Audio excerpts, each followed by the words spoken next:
Baiknya, kita ketemu lagi dengan em, basis data terdistribusi ya untuk topik mata kuliah sistem terdistribusi kali ini ya. Ya, fokus pada bagaimana data itu disimpan, dikelola dan diakses di beberapa lokasi atau simpul ya atau node juga di sini. Jadi basis data terdistribusi itu fokus pada eh, hal bagaimana data itu dapat diakses dan dikelola, disimpan dalam beberapa lokasi, ya, beberapa kota, beberapa negara, misalkannya seperti itu, yang berhubungan, ya, yang terhubung dalam jaringan, ya. Tugas-tugasnya itu memadukan teori konsep jaringan, arsitektur database, dan hand-on codingnya. Ya, di sini kita akan membahas lebih fokus ke arsitektur database-nya dan hands-on codingnya. Nah, sistem basis data terdistribusi kita lihat secara umumnya. Nah, terdapat tiga alternatif pendekatan untuk membedakan ya fungsi DBMS, yaitu client server, kolaborasi server, dan middleware di sini. Sistem client server ya memiliki satu atau banyak proses pada klien atau ya banyak proses pada server ya. Klien berurusan dengan antarmuka dengan user dan server, mengelola data dan eksekusi transaksi. Nah, sektor ini sangat populer ya karena relatif sederhana untuk diimplementasikan karena ada pemisahan fungsi yang jelas dan server yang tersentralisasi. Biaya yang tinggi hanya untuk satu server. Selain pengguna akan lebih nyaman menggunakan antarmuka grafis pada kliennya. Nah, untuk memperlancar pelayanan server dan mengurangi overhead komunikasi, maka diperlukan caching pada server tersebut. Ya. Nah, sistem kolaborasi server ya. Lihat sini. Pada sistem client server tidak memungkinkan satu query pada klien dijalankan oleh multiple server karena tidak ada mekanisme kolaborasi antar servernya. Pada sistem kolaborasi server ya, query didekomposisi menjadi subquery dan disebar ke server yang berbeda sesuai fungsinya, yaitu adalah sistem terdistribusi database. Secara idealnya, dekomposisi subquery harus memperhatikan biaya komunikasi jaringan dan biaya pengelolaan lokalnya. Ya, nah, sistem middleware ya. Sistem middleware itu dirancang untuk memungkinkan suatu query dijalankan pada multiple server dengan server-server basis data, tidak mengelola eksekusi pada multi tempat. Untuk koordinasi query dan eksekusi join dilakukan oleh perangkat lunak tersendiri yang disebut middleware itu. Ya, nah, ini adalah struktur secara umum ya gambarannya. Di sini sistemnya misalkan ada tiga sistem atau sistem N misalkan di sini ada beberapa sistem. Perbankan kan banyak ya, perbankan itu kan tersebar di berbagai kota misalkan ya, sistemnya banyak ya. Berbagai sistem satu, sistem transaksi, sistem pinjaman, sistem kredit dan sebagainya misalkan ya. Di sini switch-nya. Lalu di sini juga lihat strukturnya untuk komunikasi jaringan networknya. Misalkan di sini ada database-nya dalam satu kontrol set, misalkan di kota tertentu, misalnya di kota Chicago, di sini ya kontrol setnya itu ada dua database ya. Nah, di sini untuk set kota tertentu juga, misalkan di kota San Francisco juga sama ya, dan kota-kota lainnya. Ini saling terhubung dalam komunikasi jaringan yang sudah dirangkai oleh jaringan komunikasinya. Nah, di sini juga ya hampir sama ya, node-nya itu node-nya ini terhubung ya dalam suatu komunikasi jaringan ya. Di sini ada site satu, site 2, site 3 misalkan ya. Dalam setiap site itu ada database-nya tersendiri ya. Nah, ini adalah kita lihat nih, yang A itu ya, yang A itu bagian A, yang A yang ini adalah sharing ya data tanpa menggunakan arsitektur.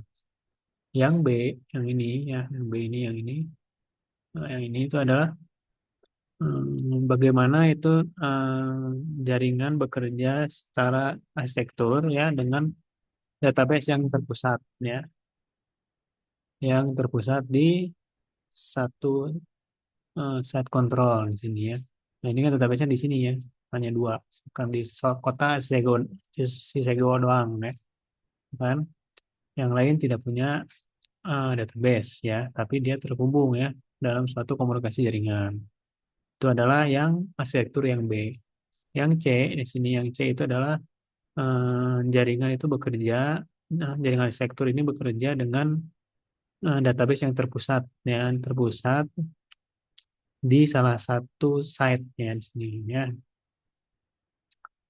di salah satu site ya. Em, Mohon maaf, tidak di hanya satu site saja, tapi di beberapa site itu ada database nih ya. Nah, itu tidak tersentral kan. Kalau ini kan terpusat di sini ya, di Chicago doang. Kalau ini yang C itu adalah sektor yang sifatnya distribusi database-nya didistribusikan di setiap kota ya. Di kota satu ada satu database satu, misalkan di kota dua, misalkan ada database dua ya. Jadi banyak, setiap kota punya database. Itu yang C, itu adalah database terdistribusi ya. Nah, keuntungan basis data terdistribusi itu adalah pertama, manajemen data terdistribusi dengan tingkat transparansi yang berbeda ya. Kedua adalah keandalan dan ketersediaan. Ketiga adalah peningkatan performa yang pasti. Lalu yang keempat di sini adalah ekspansi yang lebih mudah. Ya, itu adalah janjinya ya, janjinya keuntungan ya. Tapi kita belum tahu ya resikonya seperti apa kan. Nah, di sini kita lihat juga ya keuntungan basis data terdistribusi di sini ya. Nah, di sini di kota Chicago misalkan ya, sebagai kantor cabang misalkan ya, kepala pusat kantor cabang. Di sini adalah cabang-cabangnya ada di San Francisco, ada di Los Angeles ya, dan Atlanta dan New York misalkan ya di sini. Nah, kita bisa lihat dibangun dalam suatu lokal ya, lokal area network atau LAN ya, komunikasi networknya. Nah, ini adalah distribusi data dan replikasi di antara database yang terdistribusi, gitu kan. Di sini ada database juga, di New York ada database juga, misalkan ya, di San Francisco ada database juga, gitu kan ya. Tuh, ini adalah suatu konsep ya, tadi yang plan eh,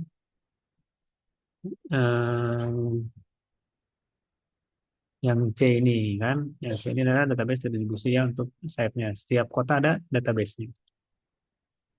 Nah, sini kan.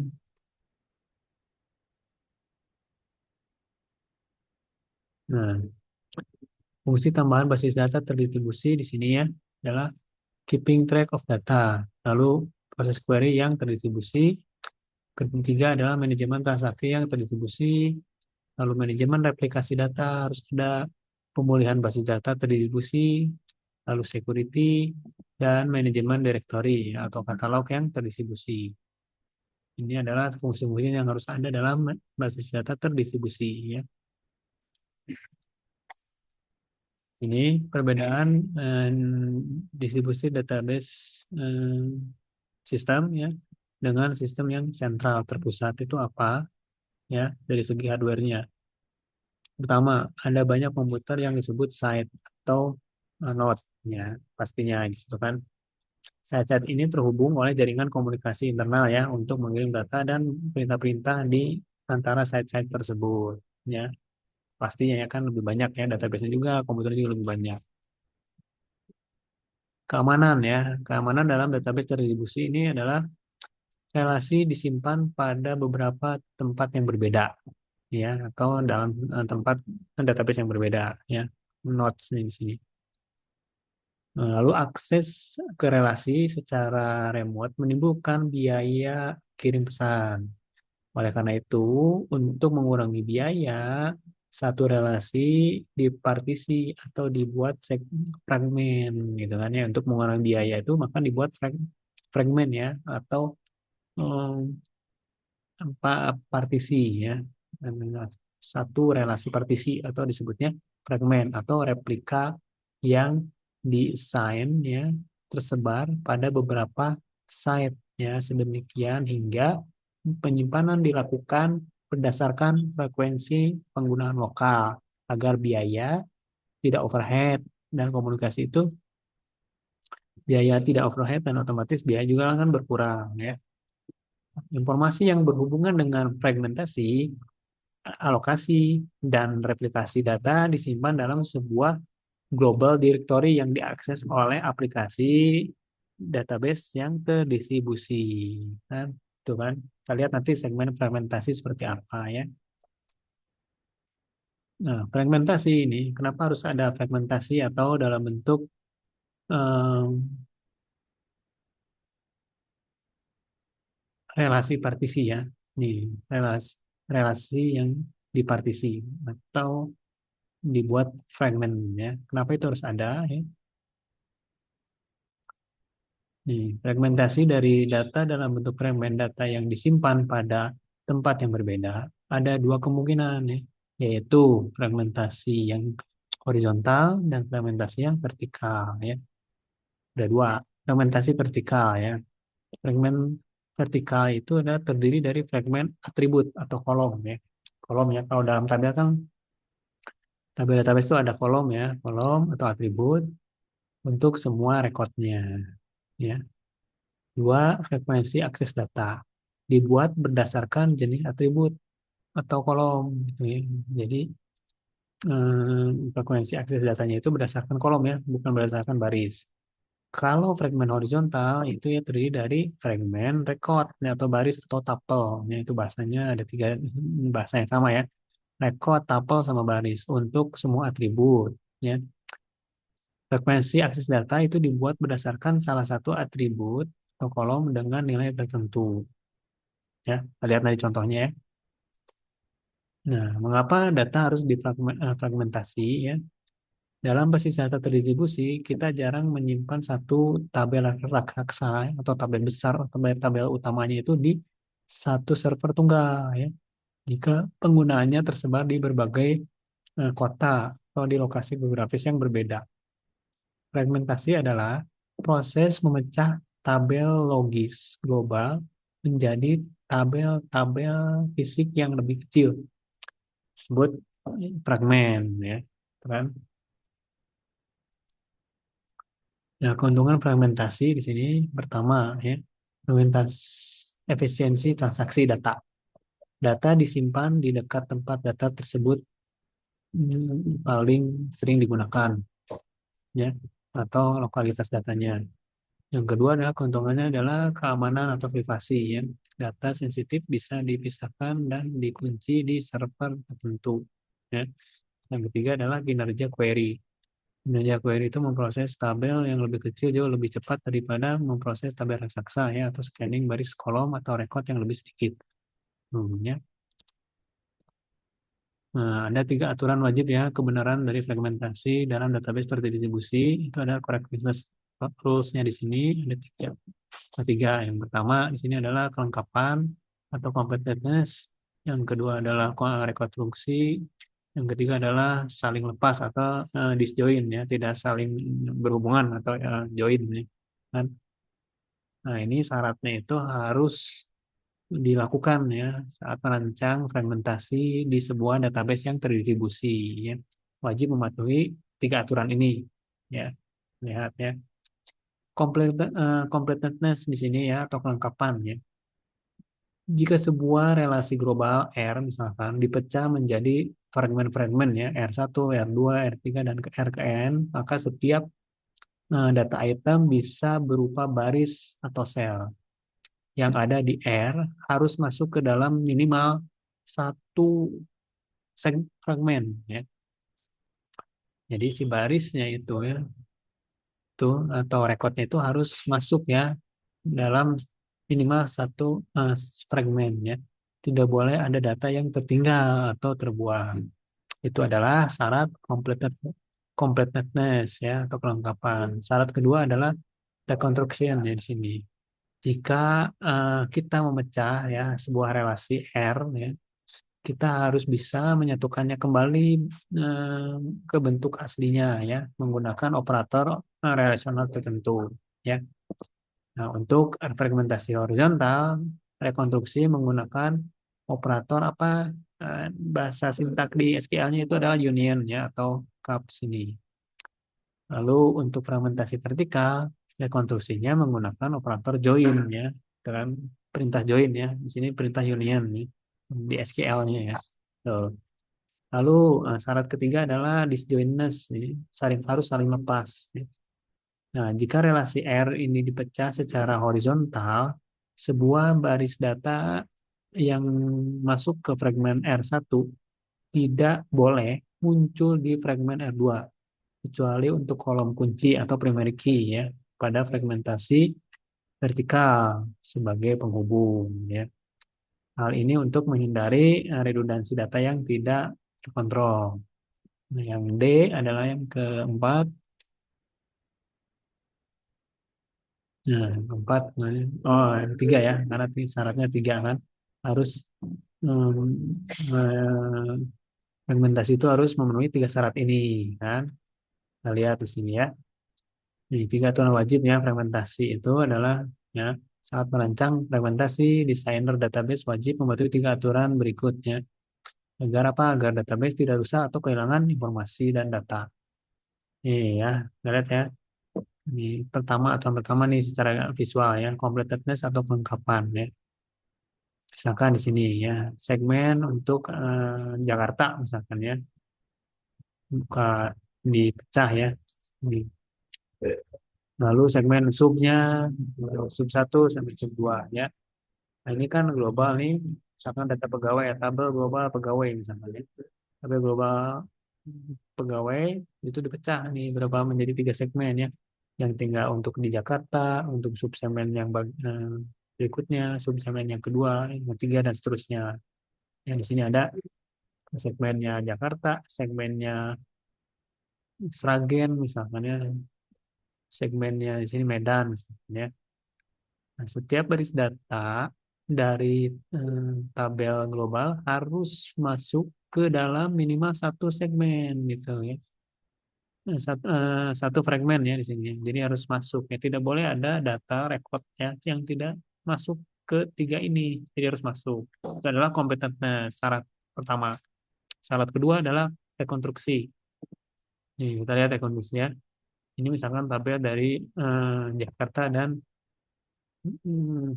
Surabaya misalkan sub di sini Surabaya misalkan ya.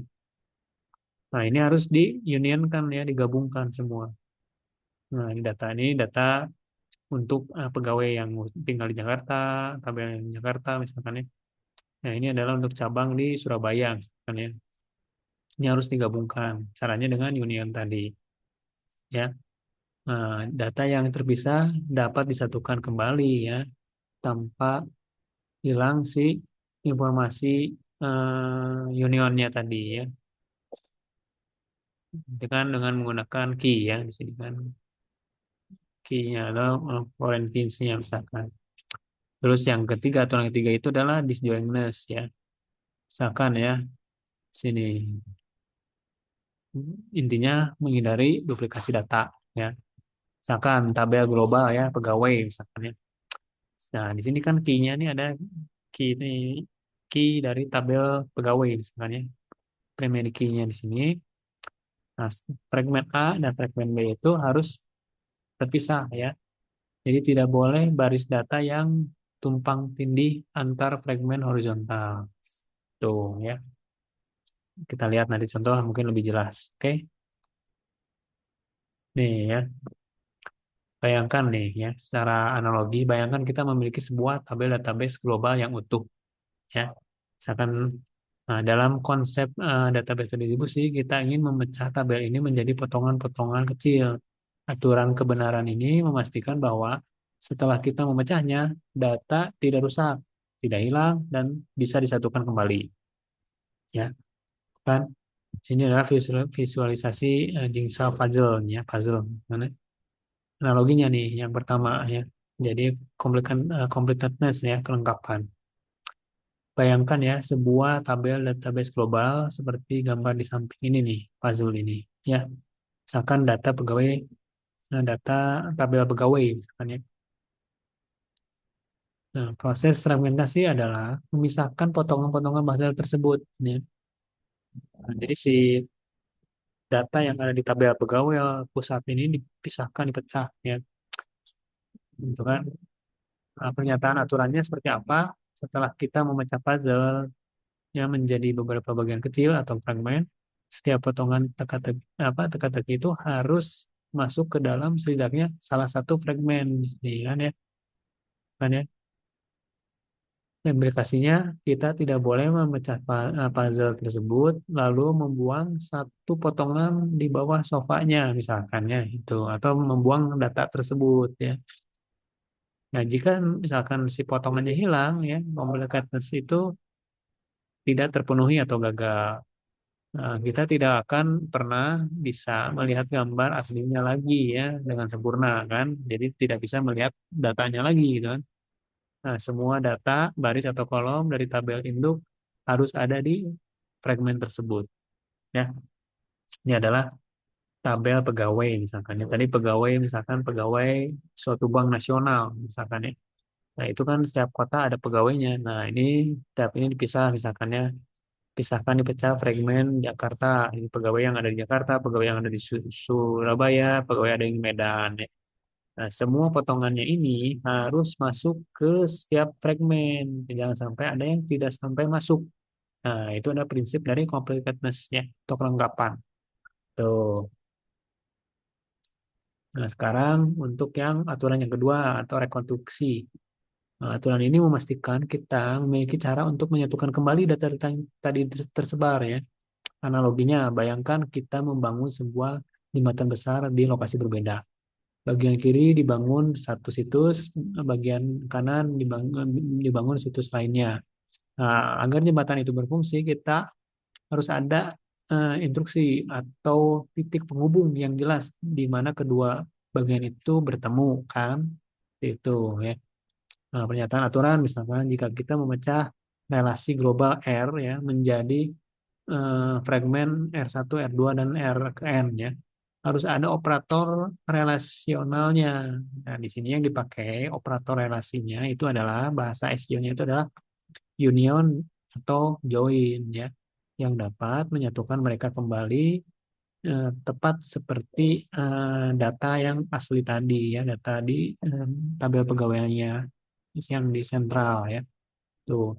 Implikasinya jika pemecahan secara horizontal ya berdasarkan baris, misalkan kalau horizontal kan dipecahannya berdasarkan baris ya, berdasarkan baris atau rekodnya.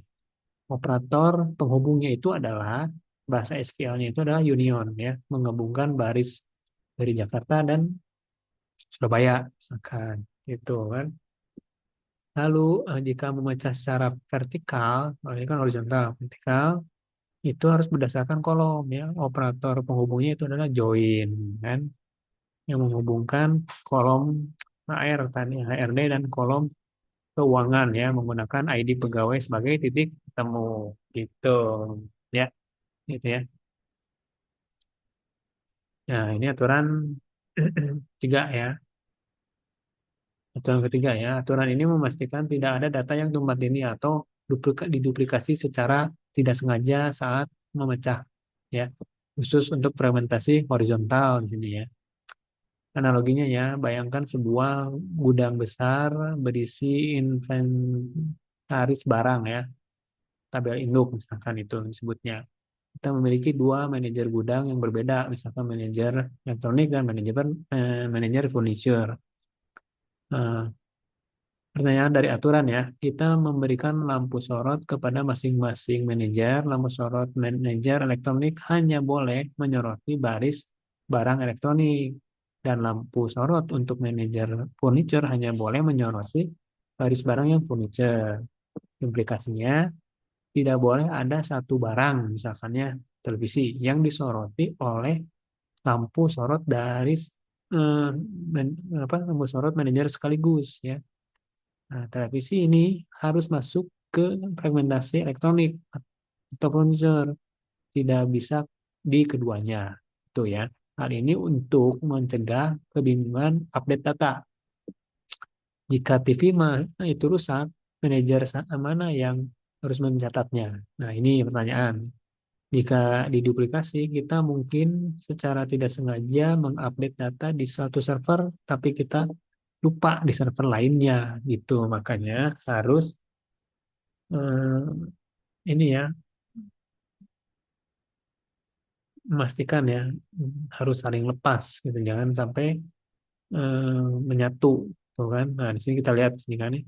Tulang ketiga itu adalah disk joint itu harus saling lepas ya. Tadi kan ini adalah untuk fragmen A untuk televisi elektronik, misalkan di sini adalah fragmen B untuk furniture ya.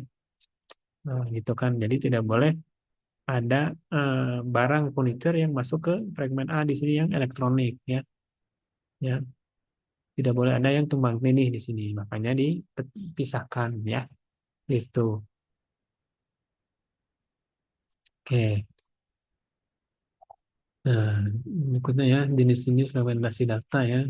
Ya, secara umum memang tiga cara utama untuk mencari data ya. Yang tadi kan di sini adalah hmm, fragmentasi horizontal, fragmentasi vertikal kan. Fragmentasi horizontal ya. Itu adalah memecah tabel berdasarkan baris ya, atau tupel kan. Semua segmen memiliki struktur kolom yang persis sama ya, tetapi isinya berbeda berdasarkan kondisi predikat tertentu. Nah, operator aljabar relasional sini kita menggunakan seleksi ya atau sigma untuk logonya ya sigma. Contoh kasusnya ini memisahkan data nasabah berdasarkan kota cabang, dengan kota Jakarta atau Surabaya. Di sini kan ada dua kota. Yang B, fragmentasi vertikal itu memecah tabel berdasarkan kolom atau atribut ya atau record. Baris data tetap utuh, tetapi kolomnya tersebar di beberapa server. Setiap segmen ya wajib menyertakan primary key agar data bisa dihubungkan kembali. Kan? Operator aljabar relasional itu adalah menggunakan proyeksi ya, proyeksi di sini. Contoh kasus misalkan server akuntansi hanya menyimpan kolom ini kolom ID pegawai, gaji dan bonus. Sedangkan kolom server HRD menyimpan ID pegawai, nama, alamat, berapa. Ini adalah untuk contohnya ya dalam fragmentasi. Misalkan. Lalu eh, fragmentasi campuran, ya. Kombinasi dari keduanya. Sebuah tabel pertama-tama difragmentasi atau dipecah ya secara horizontal. Kemudian masing-masing fragmen tersebut difragmentasi lagi menjadi secara vertikal ya atau sebaliknya. Gitu ya. Jadi ini adalah jenis-jenis fragmentasi data. Ada tiga. Nah, konsep alokasi data ya kita lihat ini. Setelah data selesai difragmentasi, langkah selanjutnya dalam desain adalah menentukan di mana fragmen tersebut akan disimpan. Ada empat strategi alokasi ya. Empat strategi alokasi di sini adalah yang pertama non-replicated ya, fragmentasi murni di sini. Setiap fragmen atau pecahan tadi, pecahan tabel-tabel tadi hanya disimpan di satu tempat ya, yang paling membutuhkan. Lalu yang kedua adalah fully replicated ya. Aplikasi penuh. Seluruh database atau seluruh fragmen di-copy ke semua node yang dalam jaringan. Sangat cepat untuk dibaca tapi sangat lambat ya atau mahal ya saat diupdate ya atau dirubah datanya. Lalu yang ketiga adalah partiality replicated ya. Beberapa segmen yang sangat penting di-copy ke beberapa node tertentu saja. Sementara sisanya tidak direplikasi. Lalu konsep alokasi data yang keempat ya, centralized terpusat. Semua fragmen disimpan di satu situs terpusat ya. Ini membatalkan esensi distribusi sebetulnya. Biasanya hanya untuk backup history data saja ya. Jadi tidak disarankan untuk centralized ya. Ini acuan untuk mengerjakan fragmentasi database ya di database terdistribusi itu adalah misalkan nih karakteristiknya ini tabel 3 kali 6 ya, disingkapi nanti 3 kali 6. Pertama adalah karakteristik ya. Kita harus tahu nih cara memecahnya, kondisi memisahkan, syarat-syarat wajibnya, lalu simbol aljabar, lalu operator konstruksinya. Lalu untuk fragmentasi horizontal misalkan ya di sini. Nah, fragmentasi horizontal itu adalah memotong baris ya, memotong baris atau rekod ya secara horizontal. Kalau yang vertikal kan dia memotong kolom ya atau atribut kan. Nah, terus kondisi pemisahnya itu apa? Kondisi pemisahnya untuk fragmentasi horizontal itu berdasarkan nilai data atau predikat. Lalu fragmentasi vertikal, kondisi pemisahnya itu adalah berdasarkan nama kolom kan. Tuh. Syarat wajibnya kalau horizontal tidak ada, kalau vertikal itu adalah harus menyertakan primary key di setiap fragmennya. Dan simbol aljabarnya di sini adalah kondisi di sini sigma ya. Nah, ini adalah sigma itu adalah operasi seleksi ya. Sigma untuk horizontal. Untuk fragmentasi vertikal, nah misalnya kita misalkan kolom satu, kolom 2 itu untuk tabel ya. Nah, untuk operator rekonstruksi, untuk fragmentasi horizontal itu menggunakan union dan untuk fragmentasi vertikal itu menggunakan inner join ya berdasarkan primary key. So, ya, mungkin. Nah, ini contohnya, misalnya contoh fermentasi vertikal dan horizontal. Kalau horizontal kan baris ya di sini, dari kiri ke kanan, misalkan record nih, ini setiap record-recordnya. Kalau vertikal itu adalah kolom ya, di sini kan yang kuning nih, kolom itu misalkan dari atas ke bawah, ya seperti itu. Misahkannya dengan apa? Dengan primary key ya, untuk yang vertikal. Nah, mungkin untuk saat ini jika cukup sekian, studi kasusnya bisa bisa kalian pelajari di sesi berikutnya. Ya, terima kasih. Assalamualaikum warahmatullahi wabarakatuh.